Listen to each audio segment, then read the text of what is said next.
Shalom Bapak Ibu Saudara terkasih dalam nama Tuhan Yesus. Apa kabarnya hari ini? Saya harap saudara tetap dalam keadaan luar biasa dalam perlindungan Tuhan Yesus Kristus. Amin. Baik, kembali lagi dalam program kesaksian Murtadin terbaru. Dan hari ini kita akan kembali mendengarkan kesaksian dari seorang murtadin yang luar biasa. Masih muda, tapi ia sudah menemukan jalan Tuhan, juru selamat yang hidup melalui pengalaman pribadinya. Dahulu ia sering mengejek, bahkan menghina Tuhan Yesus, namun akhirnya Tuhan menangkap dan menyelamatkan jiwanya. Bagaimana kesaksiannya? Mari kita dengarkan bersama-sama, saudara. Saya dari keturunan orang tua itu kiai besar, punya pesantren. Nah, terus memang dari ruang lingkup keluarga yang cukup taat, jadi memang saya dari kecil juga taat, puji Tuhan ya.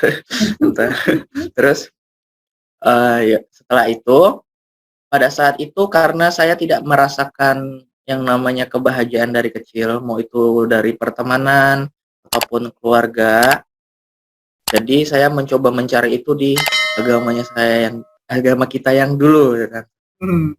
Nah, pada saat itu semakin dekat dengan agama, semakin kuat dengan agama, tapi saya masih tidak merasakan apapun. Terus akhirnya saya bingung kenapa. Padahal bisa dibilang saya melakukan semua ibadah itu ibaratnya melebihi dari orang-orang seperti itu. Terus pada saat itu akhirnya saya mencari kebahagiaan itu di pergaulan. Karena pada saat itu masih muda, masih rasa pengen tahunya tinggi. Nah, pada saat itu saya akhirnya jatuh ke pergaulan yang salah. Sampai 2019 kuliah, itu di umur saya yang 18 tahun, saya sempat kecewa. Sekarang Juni ini 20, Tante. Masih sangat muda. Masih sangat muda, iya. Nah, setelah di kuliah itu sekitar Agustus itu saya akhirnya kecewa sama Tuhan. Nah, akhirnya di situ karena saya memang orangnya suka membaca, jadi saya sempat di posisi ateis, tidak percaya Tuhan. Nah, dari situ saya mencoba untuk mencarilah teori pendukung bahwa Tuhan itu tidak ada. Sampai di titik saya dari ateis menjadi seorang yang agnostik. Percaya Tuhan tapi nggak percaya konsep agama. Dan setelah itu akhirnya saya mengkritisi semua agama yang ada di Indonesia. Dan singkat cerita, saya mengkerucut antara agama kita yang dulu dengan pengajaran Tuhan Yesus. Nah, pada saat itu saya mengkritisi beberapa hal sehingga pada saat itu saya percaya kekristenan 80%. Percaya Muslim itu sekitar 50%.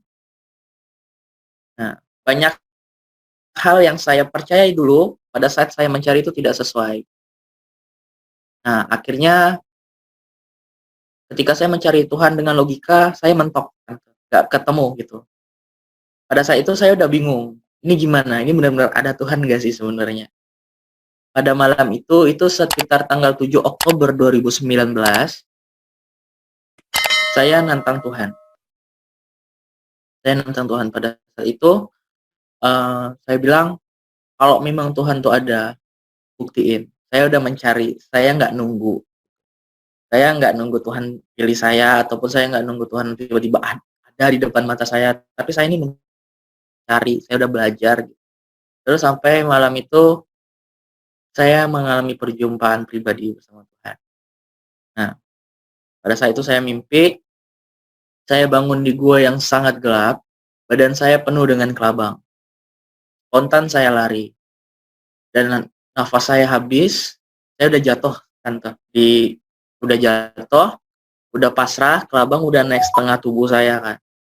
Udah naik setengah tubuh saya, udah nangis, udah kayak, oh, aku bakal mati.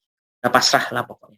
Sampai kelabang tuh udah sampai ke bibir saya, udah mau fullin muka saya penuh semua. Saya nggak tahu di situ kenapa saya nyebut ini. Saya bilang, Tuhan Yesus tolong. Spontan ada cahaya yang sangat terang, yang dari rasa ketakutan, dari rasa tidak tenang, ketika ada cahaya itu, tiba-tiba yang saya rasain tuh, rasa sesuatu yang tidak pernah saya rasain seumur hidup saya. Sesuatu yang sebenarnya yang saya cari. Rasa ketenangan, rasa dimana kita ngerasain tempat ternyaman kita. Gitu. Terus di situ keluarlah satu orang yang sangat bercahaya, datang meluk saya, dudukin saya. Pada saat itu saya nangis, senangis-nangisnya. Tapi saya nangis tuh karena saya ngerasain tempat ternyaman saya. Terus dia berkata, kamu sudah di jalan yang benar. Spontan, pada saat itu saya kebangun dalam keadaan saya duduk dan lagi nangis.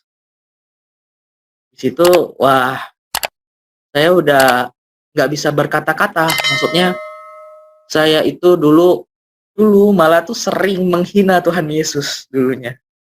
Dan malah sering mengajak teman-teman yang percaya Tuhan Yesus untuk ikut saya. Jadi itu kayak ketika kita mempercayai sesuatu rupanya tidak benar, kayak ada rasa kekecewaan dan kayak gitu aja, kayak nggak bisa berkata-kata. Akhirnya saya udah mutusin saya udah nggak bisa kompromi lagi. Tapi itu benar-benar dorongan Roh Kudus, dan saya udah nggak berpikir apa-apa. Pokoknya saya bilang saya mau dibaptis, saya mau matraikan. Saya mau benar-benar matraikan kalau saya ini milik Tuhan Yesus.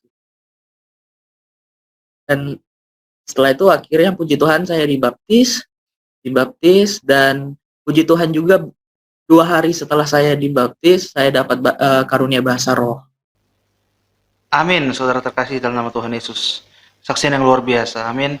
Bagaimana ia sempat yang dulunya seorang muslim, kemudian ia ragu, ia tidak menemukan kedamaian, sampai akhirnya ia menjadi ateis, sempat menjadi ateis, tidak percaya Tuhan, lalu waktu demi waktu menjadi agnostik, yang percaya Tuhan namun belum menetapkan apa itu agamanya.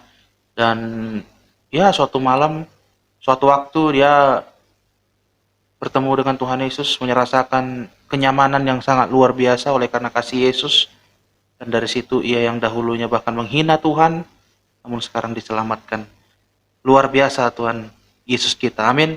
Lukas 19 ayat 10 berkata, sebab anak manusia datang untuk mencari dan menyelamatkan yang hilang, amin.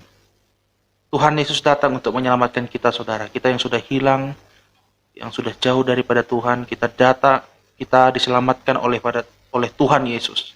Oleh sebab itu, saudara, mari kita tetap berdiam diri dalam hadirat Tuhan. Amin. Dan bagi saudara yang ingin atau sedang bergumul saat ini tentang Tuhan Yesus, mau lebih dekat lagi, saudara bisa meniru.